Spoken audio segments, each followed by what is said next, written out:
It's our turn, episode number 62, Intellectual Properties in Games. In this episode, Jesse and I talk about IP-themed games.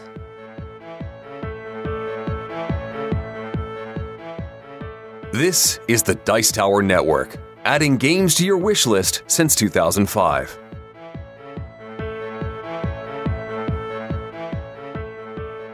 Hosting for this episode is generously provided by our fantastic patrons on Patreon.com. As a thank you to our patrons, we post extra exclusive content just for them. If you'd like to help us out by pledging $1 per month or more, please visit patreon.com/OurTurnPodcast. Every dollar helps to keep this show going strong. Hi, and welcome back to Our Turn Gaming for Everyone.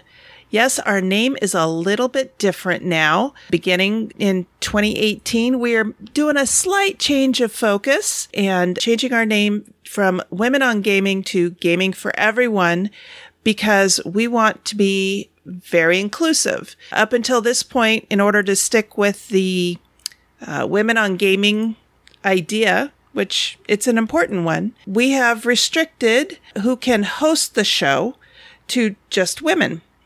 But we have some wonderful men contributing to our show, and they have expressed a desire to also host. And I've also gotten requests from other people who would like to come on and guest host who are men. And so with that in mind, we made the change to go with Gaming for Everyone. And our very first male guest host is with me today, and that is our contributor, Jesse Metcalf. Jesse, welcome to the guest host chair. Happy New Year, and thanks for having me.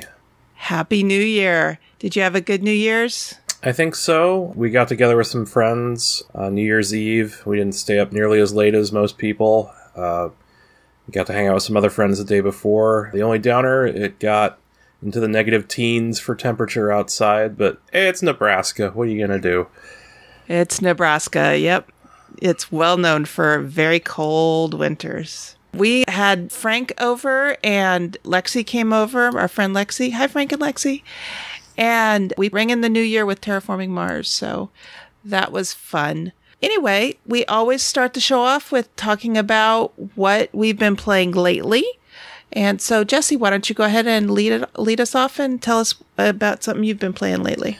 Well, mere moments before we started recording, I played 2 games of the DC Comics deck building game with my oldest daughter. That game is designed by Matt Hyra and Ben Stoll.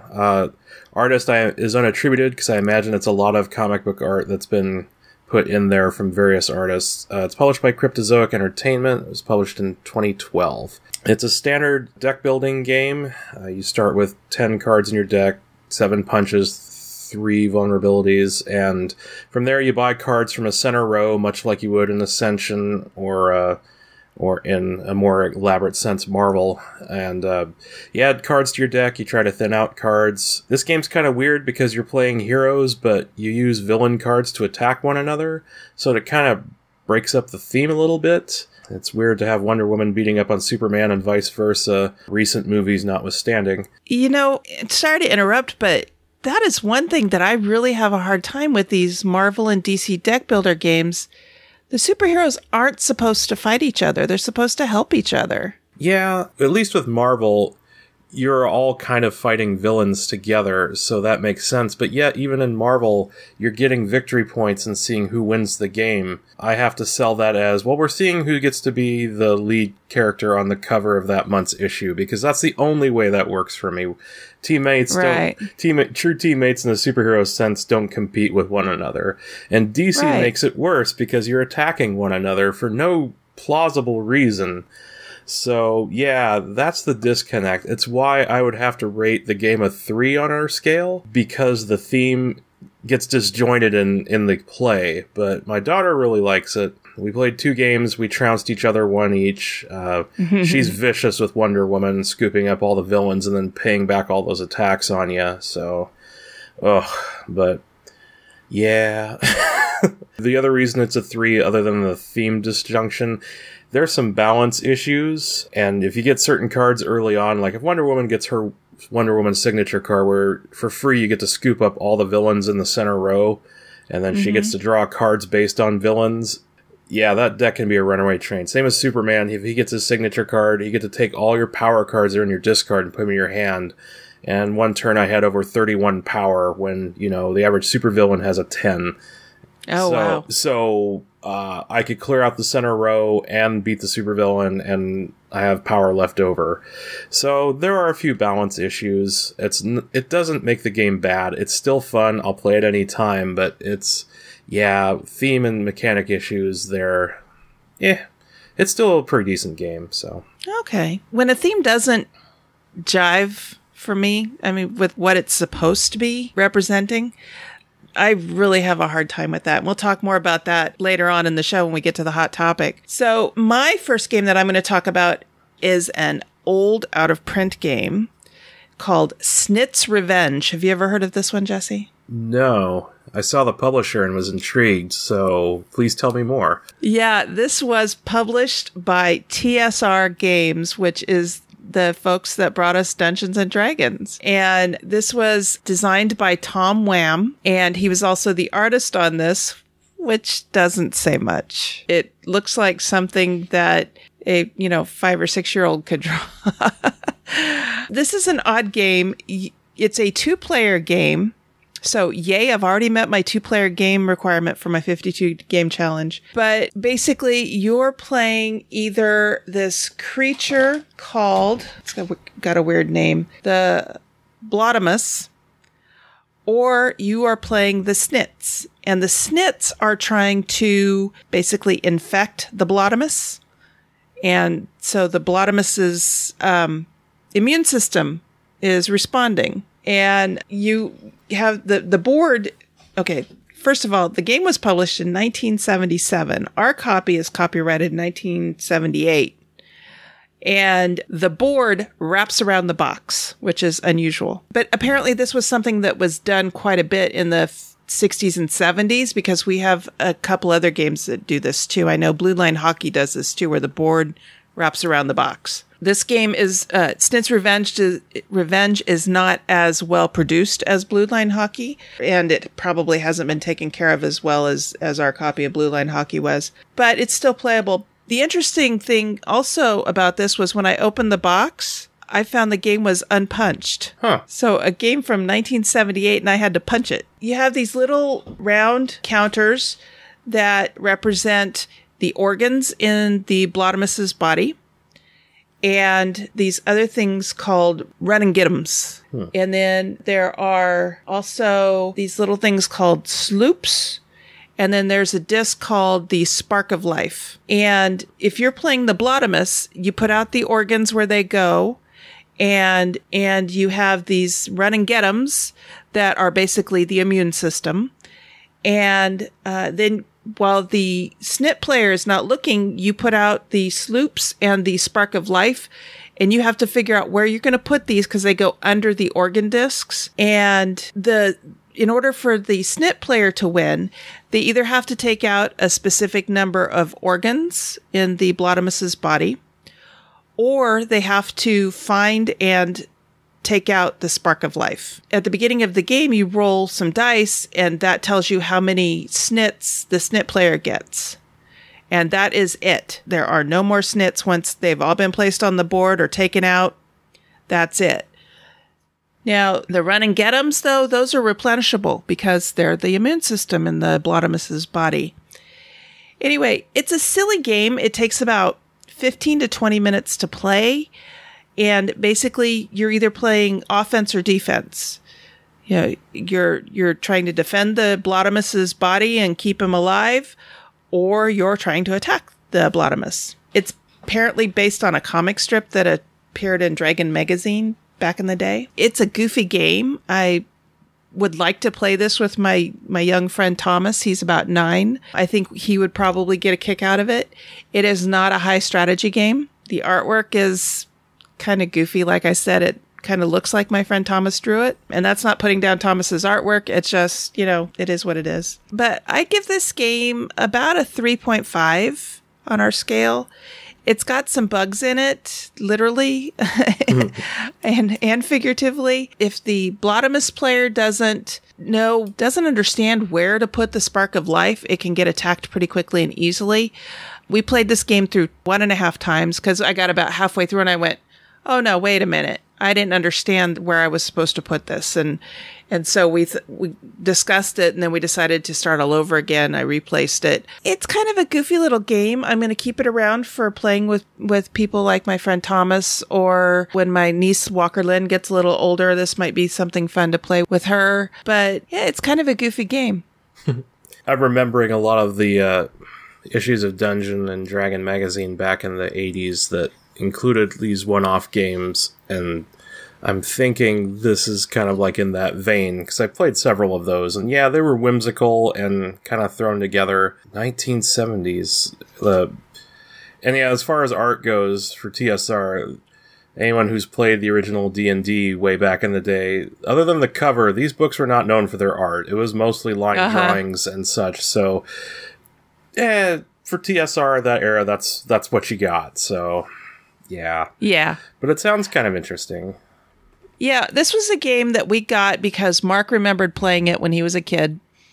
And our friend Dave Mitchell, hi Dave, it was posted a list of games that he was selling, and Mark saw that Snit's Revenge was on there. I think we probably got it for $5. And then it's just been sitting on our game space of temporal insufficiency. So I said, let's play this. And anyway, I don't know that we'll be getting rid of it because it's one of those games that Mark remembers playing as a kid. So we'll probably keep it. Is it one that I would recommend people look for? Not really. There are a lot of much better family style games that you could play with kids now. But you know, if you remember playing it as a kid, then check out eBay and see if anybody's looking to get rid of it. Yeah, nostalgia does that to people. We have fond memories of things, and then we break it out again. It's like, as a kid, this was much more enjoyable, so I understand. Yeah. Yeah. Oh, I know. When I was a kid, I loved playing Life. Now, not so much. Yeah. Anyway, so that is Snit's Revenge. Very good. What's next for you, Jesse? Last night, went over to some friends. They like playing games, and know I own quite a few of them. They're not heavy or mainline hobby gamers by any sense of the word, but they're casuals, and I'm somewhere between casual and hobby gamer. So I introduced them a while ago to Seven Wonders, and because they got Sushi Go, and I was like, okay, you got the drafting concept down, and you know how to collect sets, so let's put some theme on top of that. So I brought back Seven Wonders again. They were interested in playing it, and we got a 6-handed game of Seven Wonders. This game, for those unfamiliar, it is a perennial favorite on the Dice Tower podcasts. I think the Dice Tower podcast itself constantly curses their fans for trying to wedge Seven Wonders at the number 1 spot of every top 10 list they do. So it's got some staying power and some fans. Anyway, it's Antoine Bauza, who is a phenomenal game designer. The art is by Miguel Coimbra. My copy's by Repost Production. It was published in 2010. You know, this game is coming up on its 8th year in play, but it's got staying power, even without expansions. Just the base game is like, hey, you want to play a Civ game that's, medium light, and that's being generous at times? Yeah, it's great. Solid 5. If you don't own it and like card drafting and Civ games, it's up your alley. Anyway, absolutely. Typical card drafting. You're going to get a hand of 7 cards. Everything has to do with 7s in this game. There's 7 wonders to choose from. It can hold 7 players. You get 7 cards in your hand. You're going to draft 1 and pass them either to the left or right, depending on the age. Thankfully, there's only 3 ages. If there were 7, that would be a bit much. It would definitely overstay its welcome. And you'll eventually get 6 of these 7 cards. The 7th gets dumped in the middle. You go through 3 ages. There's war at the end of each age, and there's 7 different victory point methods as well. So a good point salad. You can specialize in warfare, civics, science, all sorts of ways to do things. Even your money is worth victory points at the end. So it's neat. I love trying different strategies. Your wonder gives you a push in a direction, but you don't have to stick with it. You don't even have to complete your wonder for the victory points if you find there's better things to do with your resources. So I think it's because there's so many different strategies you can try and actually succeed with. The game's simple enough, but there's still enough interesting decisions, to use the term, for anybody from just a casual gamer to a hardcore gamer. So for like hobby gamers, it's definitely more of a filler than a main game, but you can add a lot of expansions and add complexity to it if you want. So Seven Wonders, going on almost 8 years, still a great game. Absolutely. And in our group, we don't play it without the Leaders expansion, and there was another expansion Cities? that we always use. Cities, Yeah. thank you. Yeah, Cities and Leaders. There was another expansion called Babel.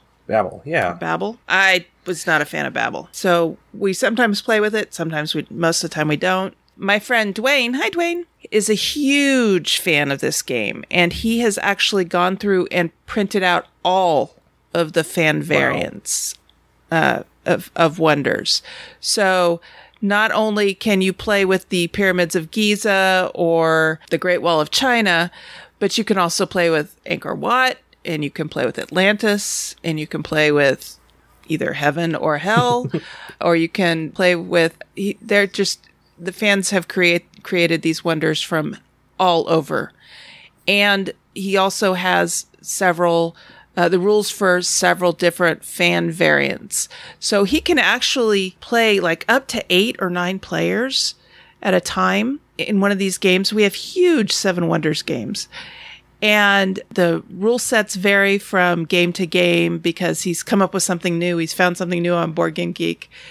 And he's laminated all these wonders so that they have great staying power. And even just picking out your wonder from his collection is often fun because he'll sit there and he'll go, okay, now with this one, you have to do this and you have to do this and then you get to do this. And so yeah, it's a great game. And they recently released it on an app finally. That is...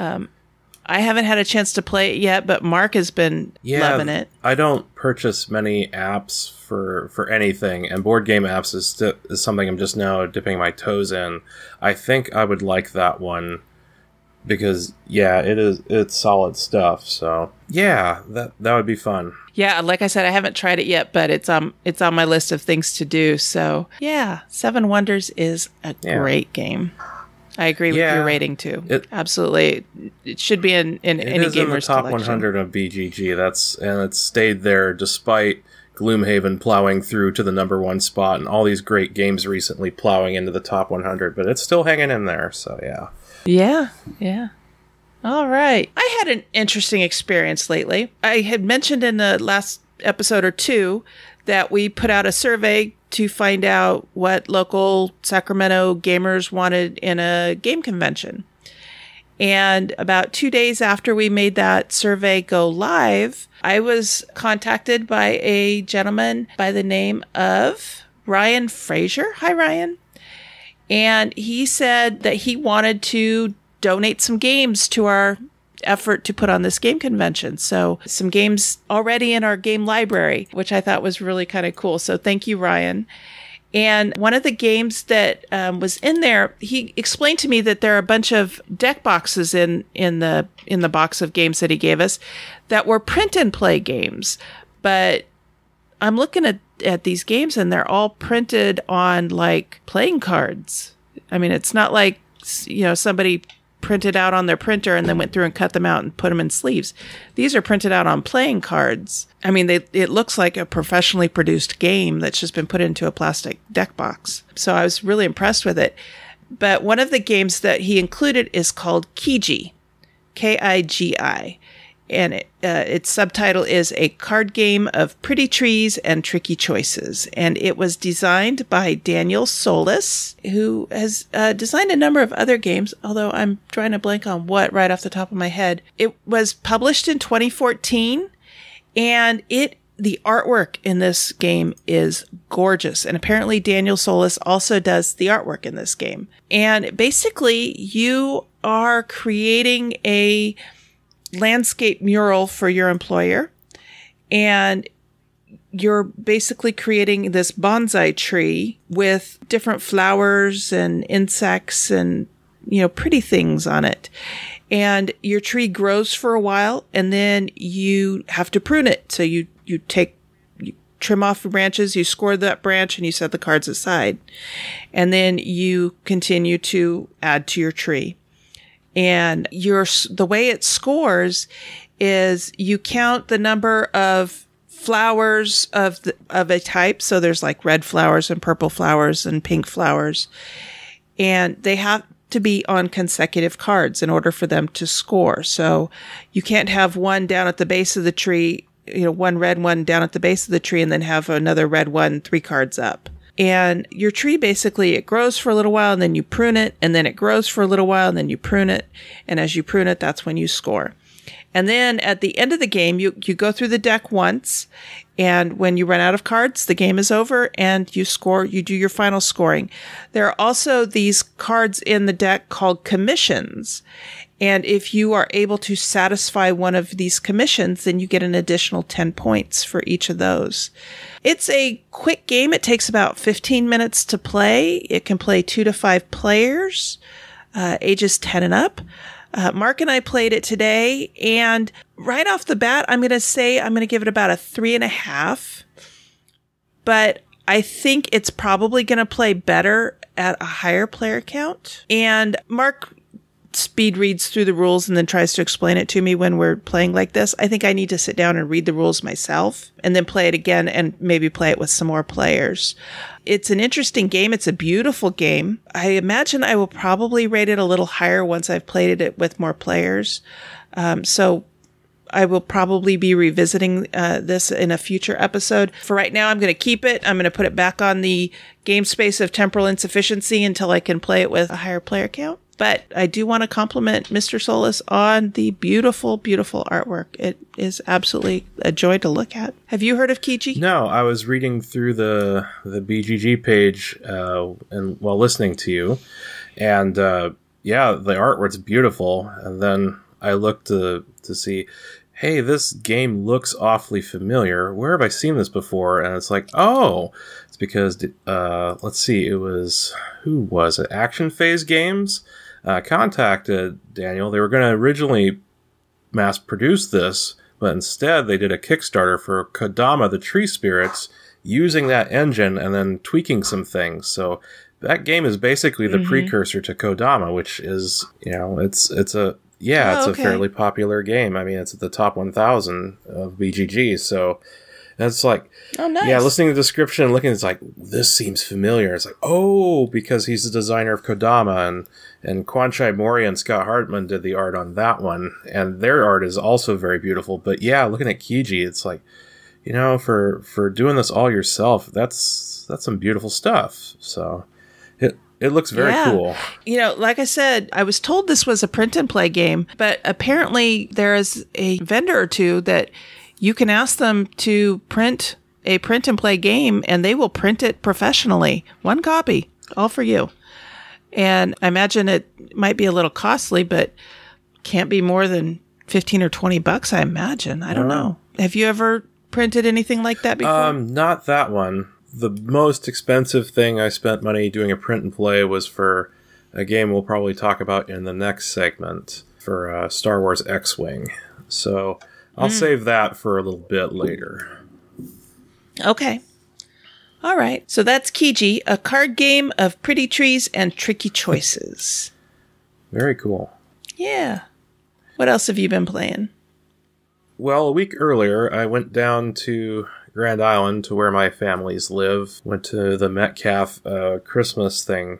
And I always bring a box of games with me. And me too. It turns out I only needed to bring one because they pick this one out. And it's like, okay, we'll play a couple games of this. Like, no, we played 4 because they wanted to keep playing it. And this is a game I've talked about before. And apparently I need to reevaluate my slightly lower rating for it because this is Eminent Domain by Seth Jaffe and Tasty Minstrel Games with a slew of artists doing really cool art on this thing. It's been around 2011, so again, another older card game with some staying power. But my nephews and one of my nephews brought their girlfriend along, and they like all the games I brought, but they absolutely ate this up. We played 3 games, and then I was like, hey, I happen to have Escalation, the expansion. I was like, well, let's break that out and give that a try. It's like, this is the first time I played with escalation, and wow, that turns this game much more, the military becomes much more important, the ships become much more important, and you can actually use ships to conquer planets that can't be colonized at all with the expansion. They can also be used in research, so it definitely gives the military a little more oomph. But anyway, it's a deck builder, and it very much reminds me of Race for the Galaxy and the types of roles you play, using the cards, use them to colonize planets, and then you can springboard there to either like produce and consume goods for victory points. You can then do research to get better cards in your deck, and then you can use research to thin your deck as well. You can use colonization or military to take over a planet. It's got a lot of theme for such a simple deck builder, and you know what? I have to give that a 5 for that, because it executes its theme with the mechanics. It gives you a 3.5x game if you add the escalation thing. There is one technology that lets you, hey, I can use my military to now conquer your planet and take it over. And you'll get some victory points as compensation, but now, hey, I need this third exotic planet, so I'll just take yours instead of fishing for one. So yeah, it adds that 4th X where you can't quite exterminate your players, but you can certainly directly attack them. So yeah, they ate it up. We played it for several hours, and I was kind of sad that we didn't get other games played, but I'm very glad that they were happy with this one. So, yeah. Nice. So that's Eminent Domain. I haven't played that one yet. I need to find somebody that owns it locally and sit down and play it. Yeah, and I should give it, like I said, I should give it more credit because, yeah, it doesn't give you that broad 4X sweeping feel. But then again, for the price point and the time, I mean, it's a $40 or less game, and it takes 45 minutes. Probably a little less once you get into it. And so... Oh, that is short for a 4X game. You're getting a taste of it, and you can play several of these in one time, in one play of, say, Star Trek Ascendancy or Twilight Imperium. So, yeah, don't try looking for something... Don't go looking for something that's not there. Instead, enjoy it for what it is. So, I'll have to appreciate it for what it is, and it's a very good game, so... Nice.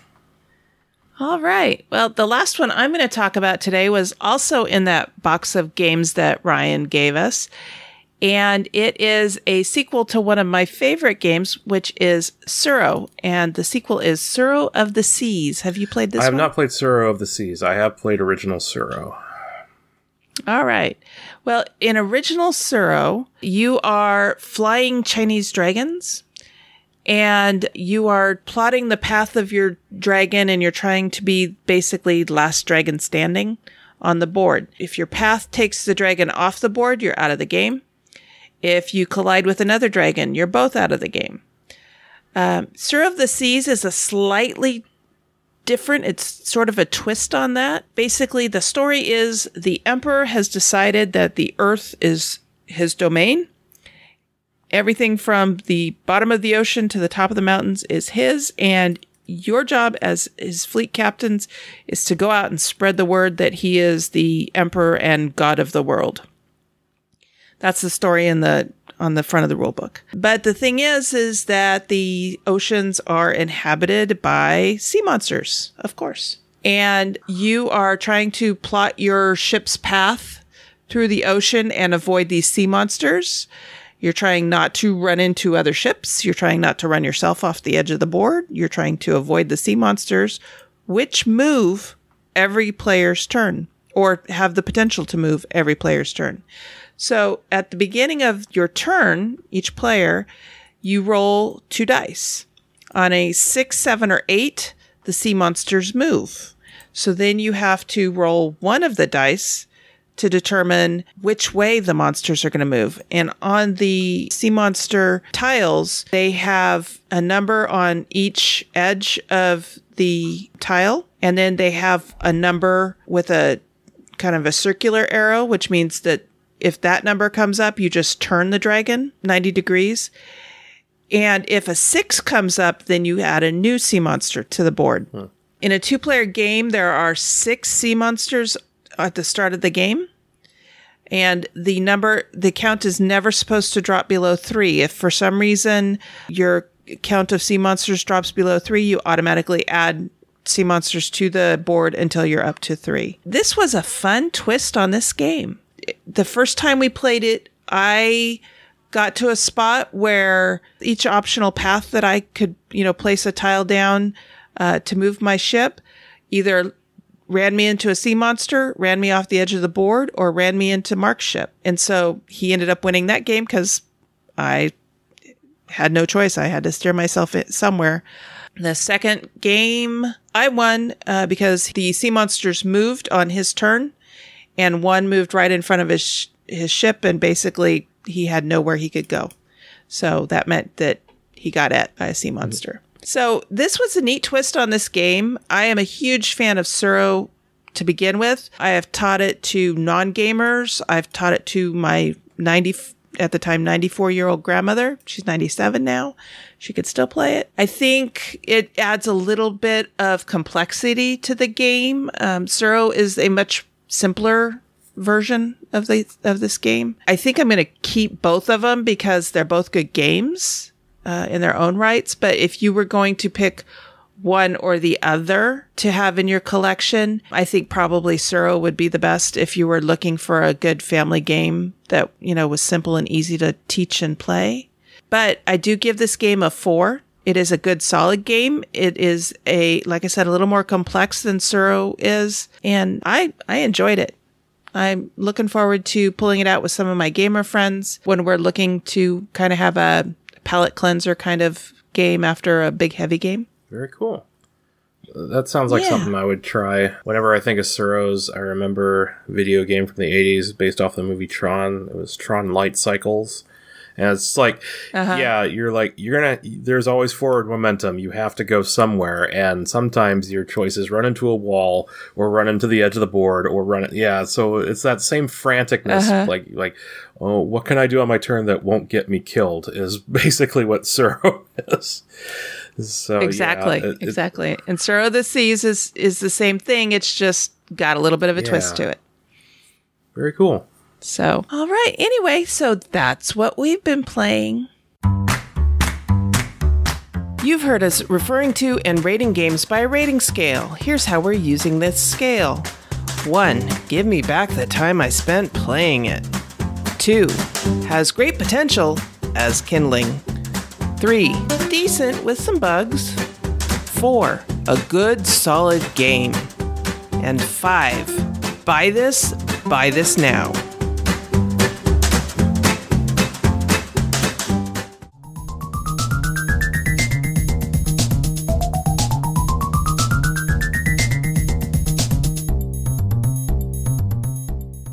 For today's hot topic, I am once again joined by our contributor, Jesse Metcalf. Jesse, thanks for joining me for this discussion today. Oh, most welcome. I'm very excited about this one.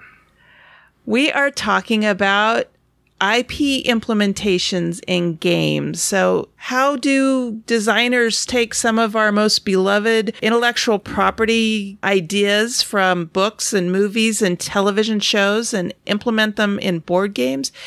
And do they do it well? I have to say some do and some don't. Yeah, definitely hit or miss. Again, it's by IP and then by publisher how well these things are done. Exactly. I have actually stayed away from a lot of Star Wars and Star Trek themed games, not because I don't like those IPs. I love those IPs. I am a huge Star Trek fan and a huge Star Wars fan, going clear back to, being able to learn to walk and talk and, oh, there's Mr. Spock. And, I was 7 when Star Wars came out at the theater. I remember my dad taking me to see it. So when I hear of a Star Trek or Star Wars game come out, I wait and listen to reviews and find out, did they do it justice or did they just slap something together? Yeah, I've been burned. I don't want to say burned, but disappointed by a fair share of these IP games. I do have my favorites. There's some good ones. So yeah, where do you want to start with this? Well, there are some that I've heard aren't that great, and I haven't played them because of that. Star Trek 5-Year Mission.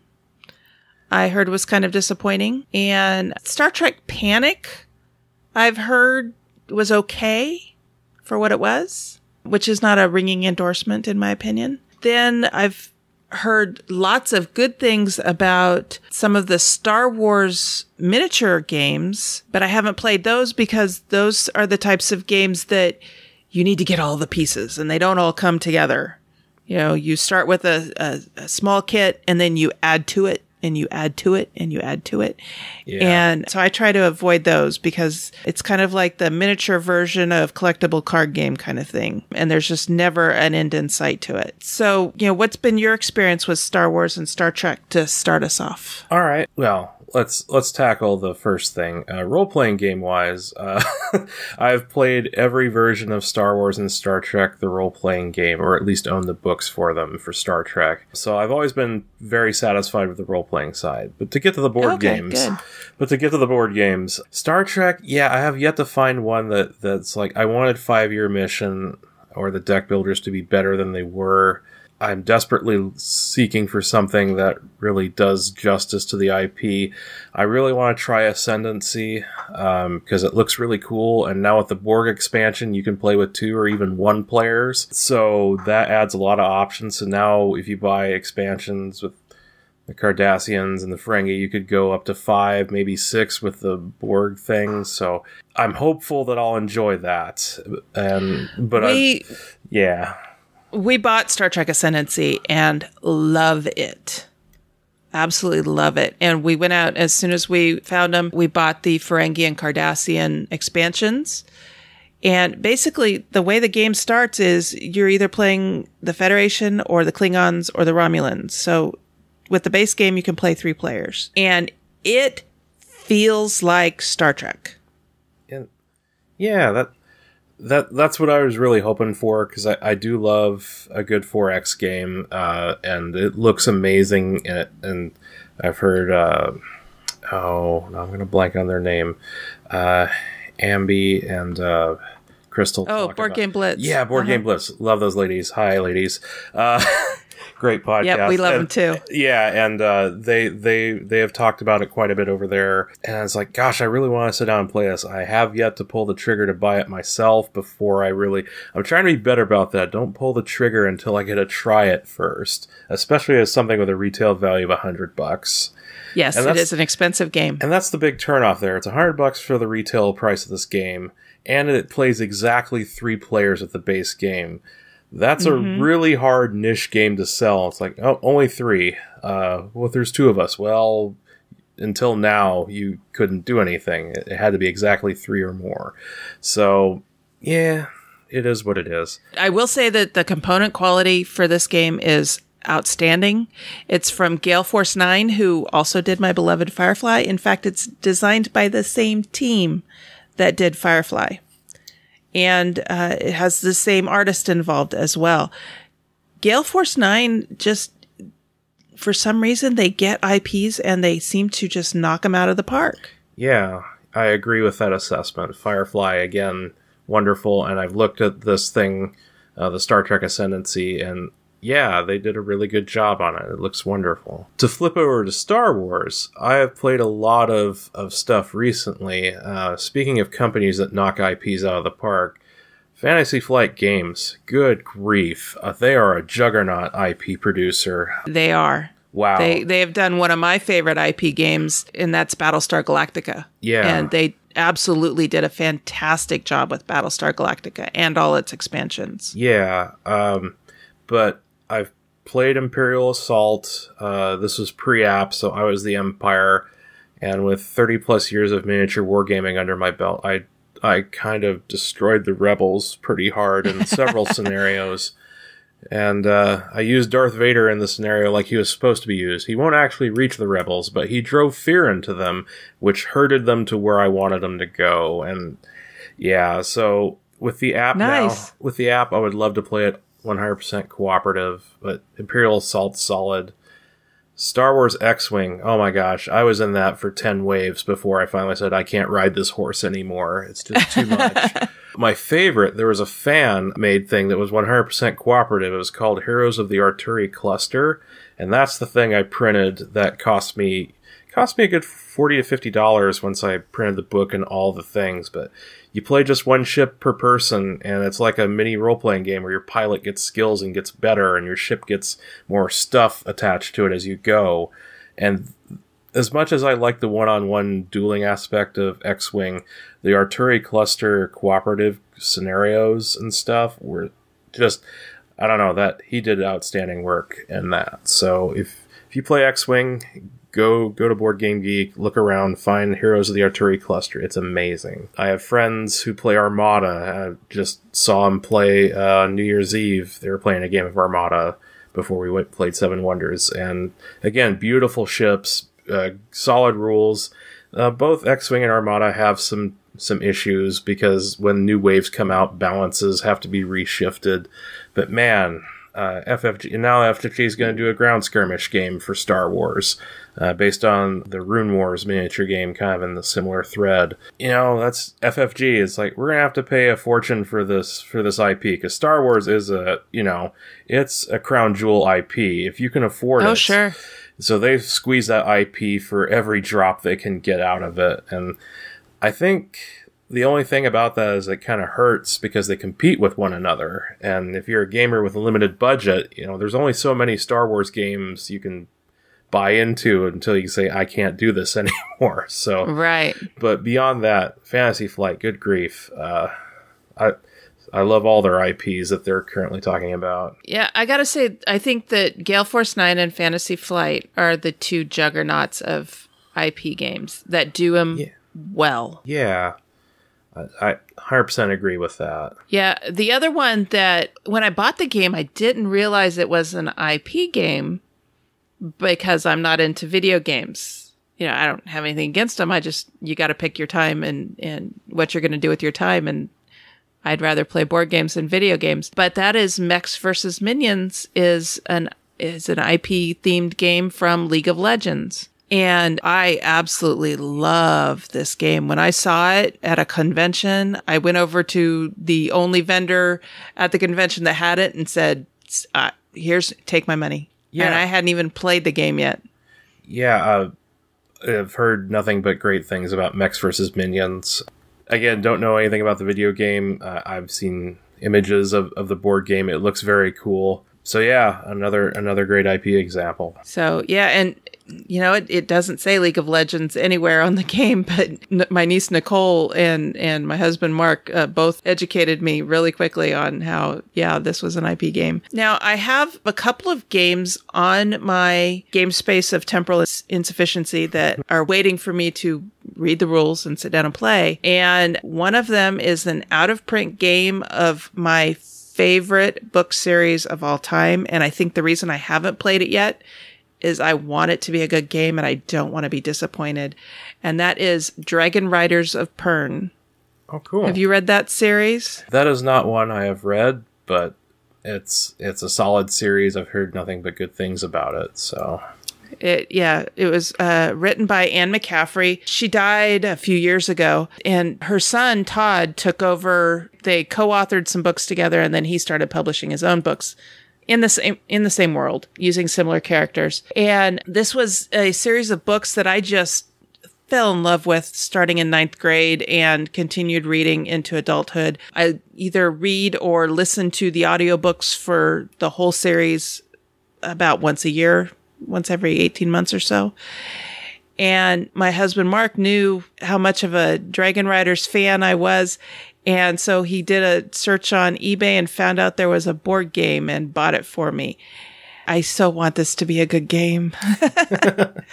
But I think my fear of it not being a good game is what keeps it on the unplayed game shelf. Have you ever run into that issue? Yeah, because I did briefly own the Star Trek Panic, hearing it was a solid game, or at least a pretty good game. It ended up not playing it and trading it away, but it was like, man, if I open this thing up and I'm disappointed in it, I'll just be so sad. It's better for someone else with less aversion to enjoy this game, and I will move on to something else. So one thing I wanted to bring up, there was a cool thread on BGG about gaming IP of itself. We mentioned Mechs vs. Minions, but even like other board games or role-playing games create their own intellectual property, which themselves spawn other games like Dungeons and Dragons, for example. That IP it sells its own thing. I mean, they just recently did a Betrayal of Baldur's Gate board game. I mean, it's in-house because Lords of Waterdeep. Yeah, there's so many good board games spun off that, but even looking like something like Warhammer 40K from Games Workshop, that has spawned board games, card games, video games. That's true. Sid Meier's Civilization got turned into a board game. Or even Fantasy Flight, Devious, they've created their own in-house IP, Terranoth, that they can use in Descent, Runebound, all their fantasy games. And then they went and gobbled up Legend of the Five Rings, which is now an IP game, but that IP has some street cred itself, so they've made board games out of it as well. The Android universe that Fantasy Flight has created, they took the Netrunner. I loved Netrunner, the collectible card game back in the day. And the fact that they're going to re-implement it as a living card game and slap it in their own Android IP to get that built up. So yeah, even board games have their own IP, which then can be spun off into more board games, either by that company or, in the case of Dungeons and Dragons, you could sell, license that IP to make video games or other things. So it's kind of meta when you think about board game IP turning into other IP products. So I posted on the Board Game Geek Guild, guild number 2600. I asked people, what is your favorite IP themed game?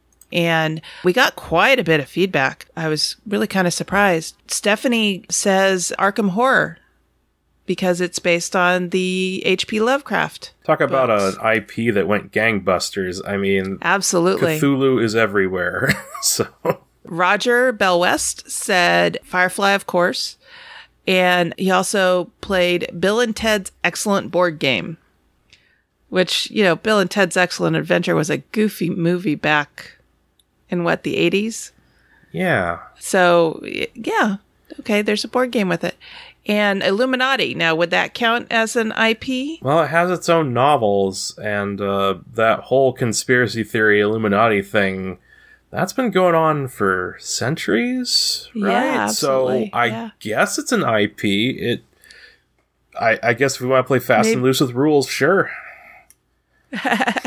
Stephanie also mentioned Attack on Titan deck building game and Shadowrun Crossfire. Now, Shadowrun is a D&D IP, right? It's a role-playing game. I think FASA was the makers of BattleTech, made Shadowrun back in the day. And it's still a game that's going strong today. And yeah, that has spawned video games, and now Shadowrun Crossfire, which is a game I've been wanting to try, and it sounds like a very good adventurous deck builder with a couple of expansions. You could even play it solo, and Shadowrun's a very cool IP that has survived over a couple of decades and companies going out of business, so very cool.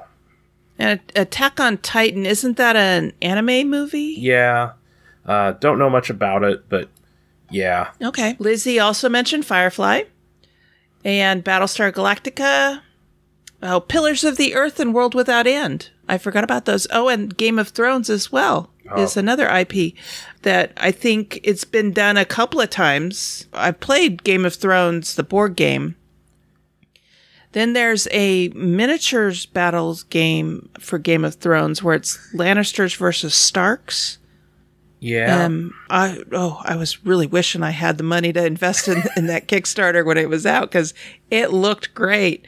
And it would have been my first, 2-player miniature game that I would have bought into, but it's money and timing weren't there. So, and yeah, Pillars of the Earth and World Without End, those are from Ken Follett's novels, which I haven't read World Without End, but Pillars of the Earth is fantastic. I have not played the game yet, and didn't that recently come out as a second edition? I tell you the truth, I'm very unfamiliar with both the books and the game. Oh, okay. So yeah, I heard they were reissuing it as a second edition and making some tweaks to it, but I haven't played either version. So if anybody here in Sacramento has either version of Pillars of the Earth, I would love to play it. Basically, you're trying to build a cathedral in ancient England during a dynastic civil war kind of thing. I've been doing a lot of reading of history of England lately for some reason, and man, did they have a lot of civil wars. Yeah. Yeah, if you want to learn more about that, Britannia the board game will kind of sort some of that out for those who aren't familiar with history. But yeah, England. Ah, okay. Wow. It has a history. Yes, it does. Oh, and Richard Bright said he's a fan of Legendary, a Marvel deck building game. So yeah, anything DC or Marvel related, we talked about those earlier. And he also likes Love Letter Batman. Yeah. So yeah, the different versions of Love Letter are coming out with, some of them are IP themed. Yeah. There was a time where you could slap Batman on anything and it was an instant seller. So that does not surprise me. That's true. Although, that also seems to happen with a lot of Cthulhu stuff too. Yeah. Yeah. Now, yeah. From what I understand, I heard recently that Steve Jackson Games is partnering with Simon to do a Munchkin-themed board game. Now, would that count as an IP game because they're taking Munchkin game and they're creating another game with a similar theme? I think given the prolificness of Munchkin, we have to say it's an IP because there's Munchkin everything, and they've made figurines for Munchkin and they've made toys for Munchkin. So yeah, I think it's an IP by those standards. Definitely. To get back to Bill and Ted's Excellent Board Game, recently they did a legendary Big Trouble in Little China, which is one of my favorite movies of all time, and now they're doing a board game which I think is either out or will be out soon. It's like, whoa. I kind of like nostalgia because every once in a while someone will go back in the past, grab something and bring it forward, and it's like, ooh, I want to try that. Hopefully it won't be like the Labyrinth board game. I've heard mixed reviews on that one. I was just going to mention that one. A friend of mine got it for Christmas, and she's like, you want to get together and play it? And I'm like, yeah. Because I haven't heard good things about it. But yeah, I love the movie, and I'd love to see how they tried to implement the game. I have seen pictures of the board, and it's an awfully busy board. Yeah. The other movie that I would love to see made into a game, but I'm thinking probably a role-playing game would be better than a board game, is Dark Crystal. Yeah. I want to think. Trying to think, did they actually make a board game for Dark Crystal at some point? I don't know. Let me look. Race you to it. 1982. Oh, 2018. They are making a board game. River Horse is doing it. Oh, okay. So I'm seeing at least 4 games here on Board Game Geek. There's the Dark Crystal game, which is 1982. There's another one called the Dark Crystal card game, which is 1982. And then there's Jim Henson's The Dark Crystal board game, 2018. And then there's one called Dark Crystal Quest. And I don't know if there's no image there with that one, so I don't know if that's an actual IP or just a similar name. Oh, I hope it's a good one. Yeah, didn't River Horse do the Labyrinth one, though? So yeah.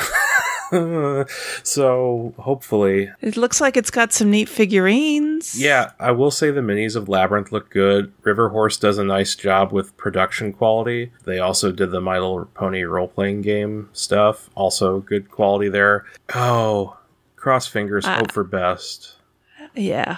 I would be rejoicing a little more if Fantasy Flight or Gale Force 9 had it, but yeah, I'll look into it.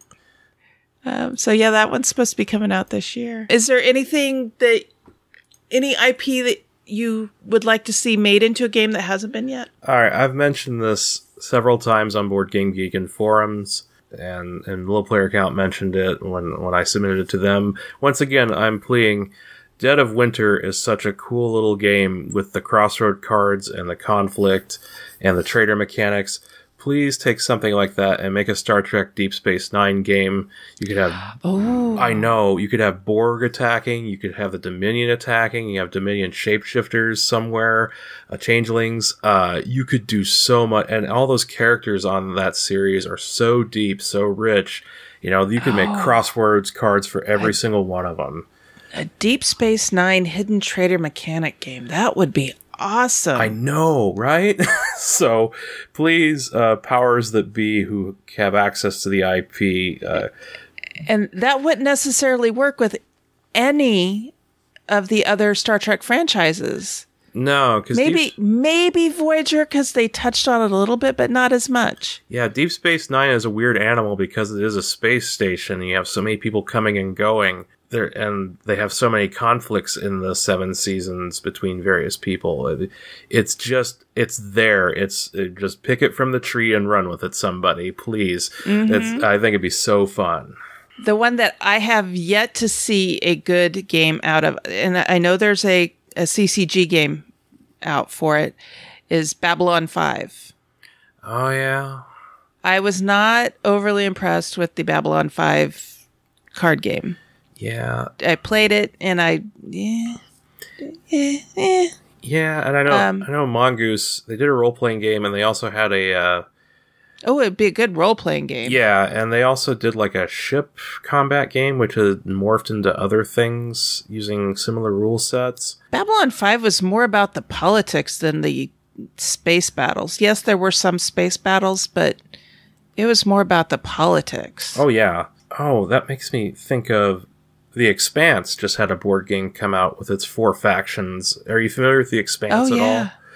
I watched it when it first came out, and I just couldn't get into it. Yeah, and that it's very hard sci-fi, and I've gotten through the first 2 seasons, and it does get a little dry, so I can understand that. But they just came out with a board game that's doing fairly well, and it has like the Earth, Mars, and the Belters, and the Shadowy Organization all playing against each other, and so The Expanse shows something like that, like you could have with Babylon 5, for example, that could morph into something with political powers playing off each other, and you could almost do like a Twilight Imperium-esque type experience with Babylon 5, but have more politics stuff involved in it. I don't know. Maybe Glory to Rome / Rex type thing? I don't know. Yep. All right. Charlotte mentions the Android universe.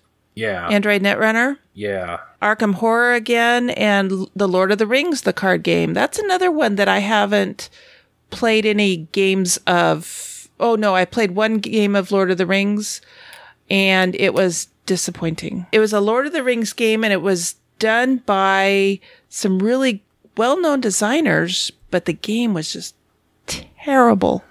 Yeah. So, not everyone can bat 1,000. I mean... I know.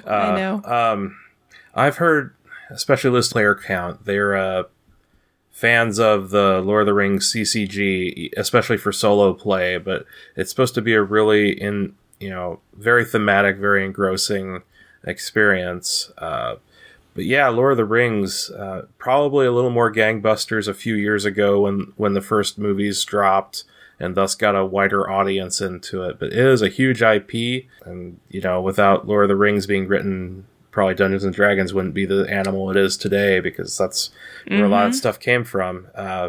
Solid IP, lots of game potential there, so. Yep. All right, so good discussion. This is one genre of theme for games that some people get it right, some publishers get it right, and others just miss the mark. What are some games that you haven't tried or you're looking forward to trying, Jesse? Definitely Ascendancy.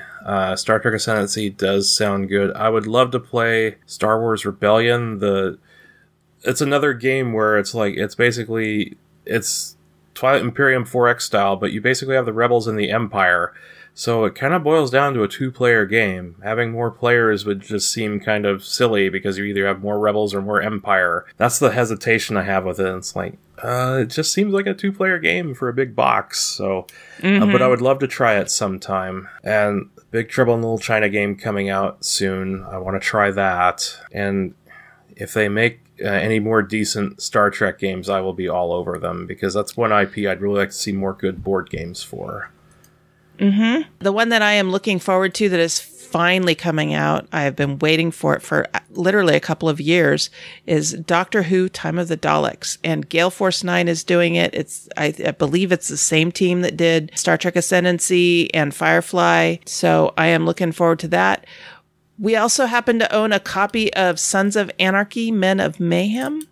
Are you familiar with that series? I am not, but I have a couple of friends who go gaga over Sons of Anarchy, so... Yeah, I think what's kept that one on the shelf for me is that show is very much an adult-themed show. And so the idea of a board game, you just have to have the right mix of people so that, people who are familiar with the IP and know what they're getting into. You don't want to just, plop this down with your mom and your grandma and say, let's play this. It's about, biker gangs. And not just your average club biker gang either. They get into some heinous things from what I understand. So exactly. So, Mark really liked the series. It wasn't one I could get into. And when we saw this game at a flea market and we saw it was done by Gale Force 9, we bought it because we thought, okay, they do themes right. So let's take a shot at it. But it hasn't been played yet. So it's one of our goals this year is to plow through some of these games that have been sitting on our unplayed game shelf.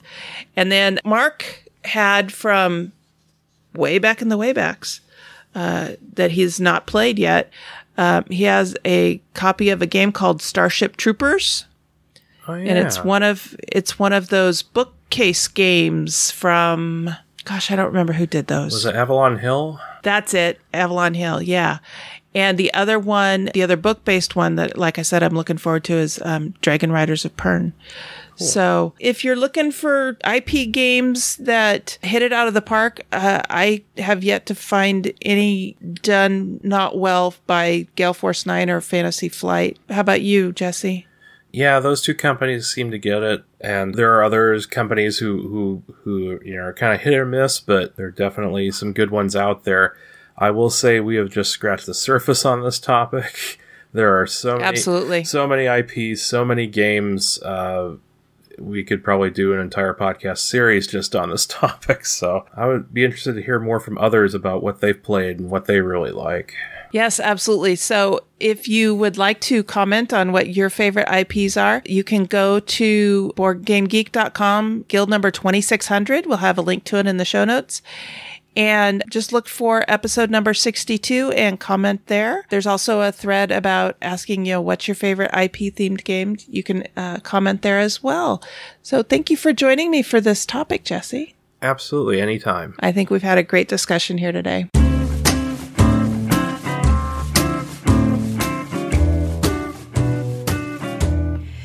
Hey everyone, this is Sarah. If you're curious on how you can support the show, here are some ideas. If you'd like to support us financially, you can support us through Patreon at www.patreon.com/OurTurnPodcast. We've switched from pay per episode to pay per month. We also have a donation button on the site for anyone wanting to do a one-time donation. We have a lot of plans to improve our audio and expand the content we provide, but we need help to do so. However, we totally understand that not everyone has the funds to support us. Thankfully, there are many non-monetary and important ways to help us. Tell a friend about the show. Really, one of the best ways to support us is to spread the word to people you know. Commenting on our posts, either on the website, Facebook, Twitter, or the Board Game Geek Guild, are very helpful for us to know what listeners think and want from our show. If you think of anyone you'd like us to interview, please let us know. We'd also appreciate any shares of our posts on social media. Take pics of you playing games and post them to any of our social media avenues. We'd love to know what you're playing and maybe take a look at playing those games too. Please call our voicemail number at 916-426-2873 and leave a message or a show intro or promo. For example, you could say, "This is Sarah and it's our turn," or "This is Sarah and you're listening to Our Turn Women on Gaming." Of course, replace Sarah with your name. So there's many ways to support us and we'd appreciate any and all of them. Thanks for listening.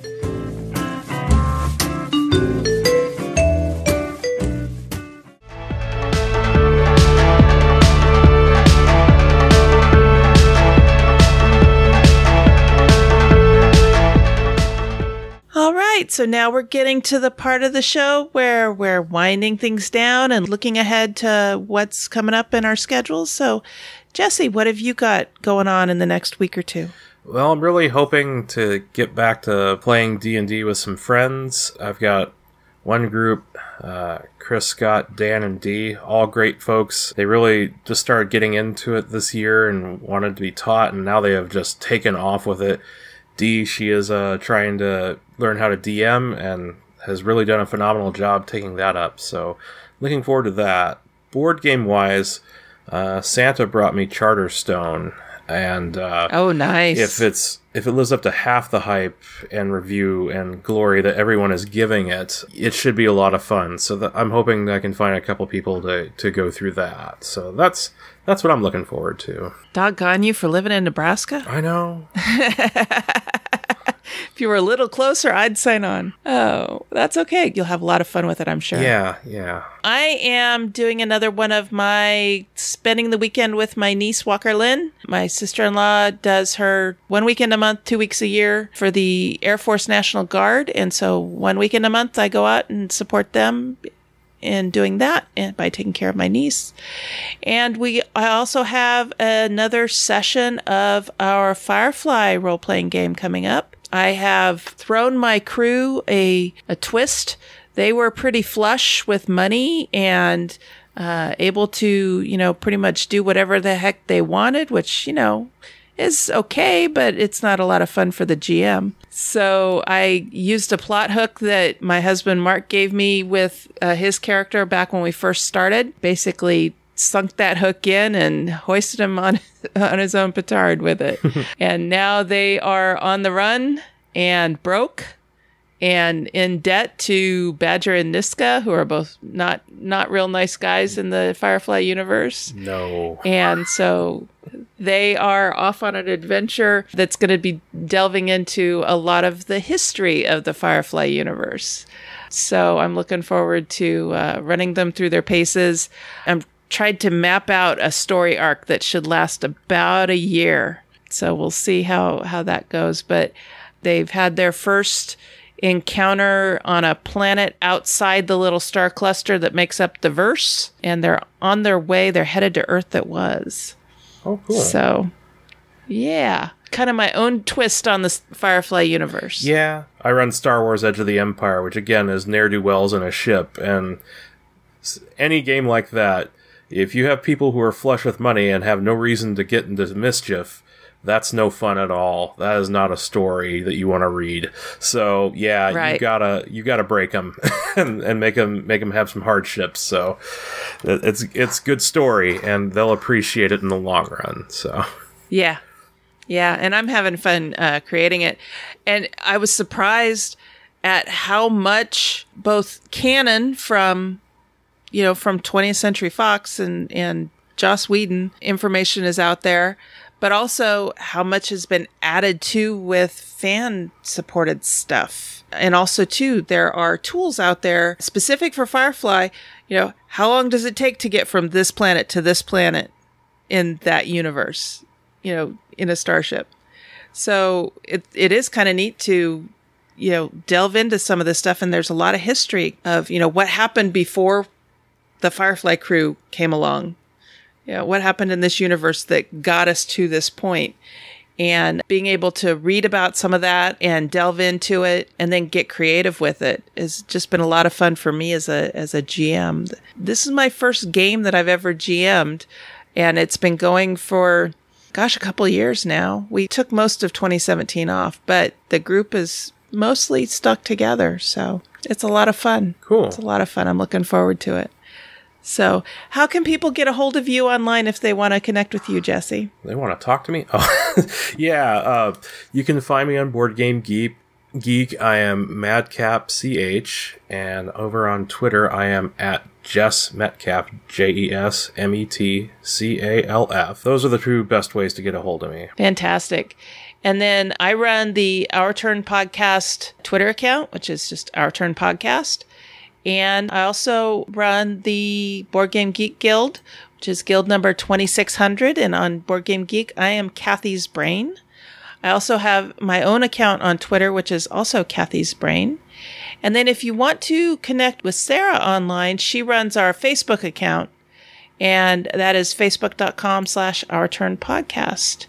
And then we also have our website with our show notes, and that is OurTurnPodcast.com. And for this episode, it's going to be /episode 62.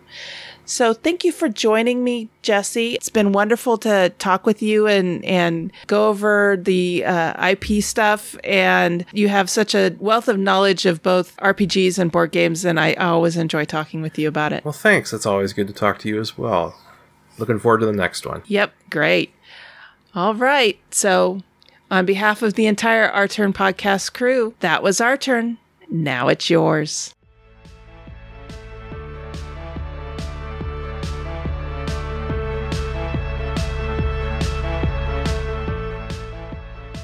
Thank you for listening. This episode was recorded on January 1st, 2017 and is written and produced by Cathy Ford and Jesse Metcalf with assistance from Mark Ford. Next time, we'll have an interview with the ladies from the Board Games in Bed podcast. We want and encourage your questions, comments, and feedback. Please call 916-426-2873 and leave us a short voicemail, or send an email to feedback@ourturnpodcast.com. Our theme music was composed by Adriana Crickle. Incidental music was provided by Bensound. Please check out our show notes to learn more about these talented artists. The material in this episode is copyrighted under Creative Commons Attribution Non-Commercial No Derivatives 4.0 International License. If you want to learn more about the games discussed in this episode, please visit our website at OurTurnPodcast.com/episode 62. You can find a list of the games along with the links to their listing on BoardGameGeek.com. We are proud members of the Dice Tower Network. You can find out about other shows in the network like the Secret Cabal Gaming Podcast, Onboard Games, or Ludology by going to DicetowerNetwork.com. Thank you for your support. If you like what you heard, please tell your friends about us.